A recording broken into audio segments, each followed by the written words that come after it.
Okay, Roz, you study the mathematics of disease, right? How much of it is luck and chance? Well, there's a lot of chance that's involved in the transmission of disease. So if there's an epidemic happening at the moment, the chance of you getting it depends on how many other people there are that have the infection at the time.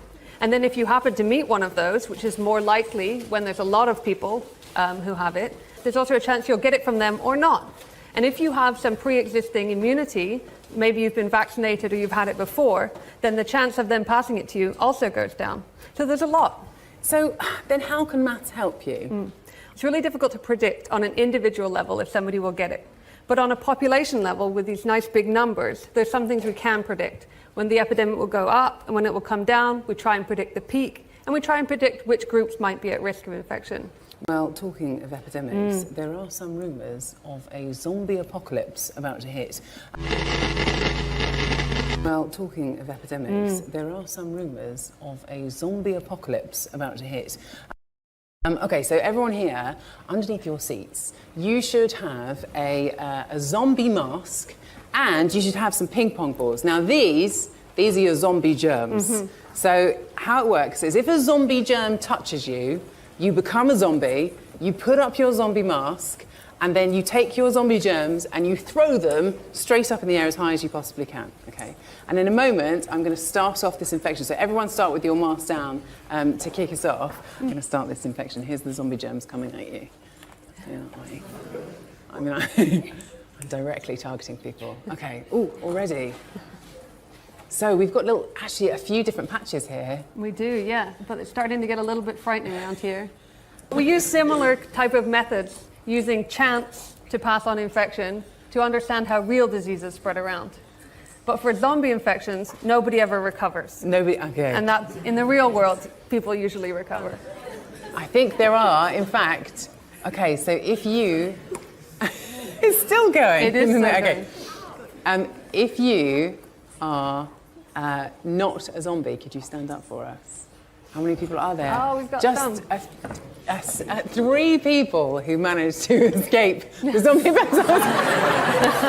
You also can't target people directly with your zombie germs. That wasn't part of the rules. Okay, everybody sit down. Thank you very much. Well done. Now, we can do this again, but this time we can use some kind of zombie defences. Exactly, yeah. So over here, there's going to be some protection against infection. And these people are going to be completely protected. Okay, so those of you who you've got protective masks under your seat. And this makes you completely immune from zombie infections. It does, yep. Okay, so those of you who you've got protective masks under your seat. And this makes you completely immune from zombie infections. It does, yep. Okay, so if the zombie germs touch you and you're wearing a face mask, you're wearing a protective mask, don't worry about anything. Don't put up your zombie mask. Don't throw any germs around. You're completely immune, and we'll see what happens now.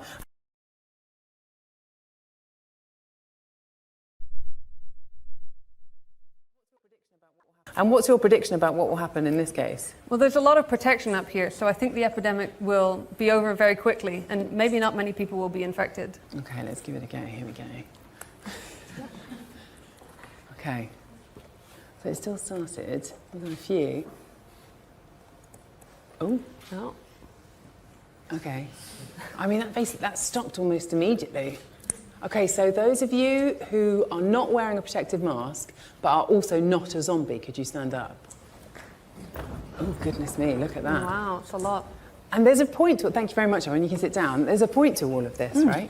Yeah, exactly. So the protection that we had in the population from the people wearing masks who are vaccinated against infection has protected everybody in this part of the audience from getting infection. And is this the same thing that happens when we're vaccinated against diseases? Exactly, it is. So we have here kind of this community has immunity from infection. And so even the people who weren't themselves vaccinated have been protected by the protection in the whole community. So how much does the maths of modelling disease make a difference back in the real world? So we take experiments kind of like this, but in the computer, and take things that we know about how infection spreads and about the population in general. And the goal is to use the computers, use our simulations to figure out ahead of time what would be the best interventions. What should we do to decrease the number of cases in everybody? without it having to happen. So it doesn't matter whether you're talking about flus or Ebola or, I don't know, TB in cows. You can use these mathematical ideas. Yeah, for human diseases, for animal diseases, even for plants, it's really useful. And demonstrates that vaccines really do make a difference. It does. It does. Would you rather live over here with all these zombies or over here? Definitely over Definitely there. over here. Roz, thank you very much. Thank you. There is a really simple point in all of this. If you've got maths on your side, it's not just about spotting patterns. It's about using what the numbers tell you to bend the world to your will. There is a really simple point in all of this. If you've got maths on your side, it's not just about spotting patterns. It's about using what the numbers tell you to bend the world to your will. And thank you for watching. Until next time, take care, stay safe, look out for each other, we need each other more than ever, and please don't forget to subscribe to our channels. You can find us on BitChute, Odyssey, Minds, Brighteon, MeWe, UGATube and YouTube. Thank you and see you later.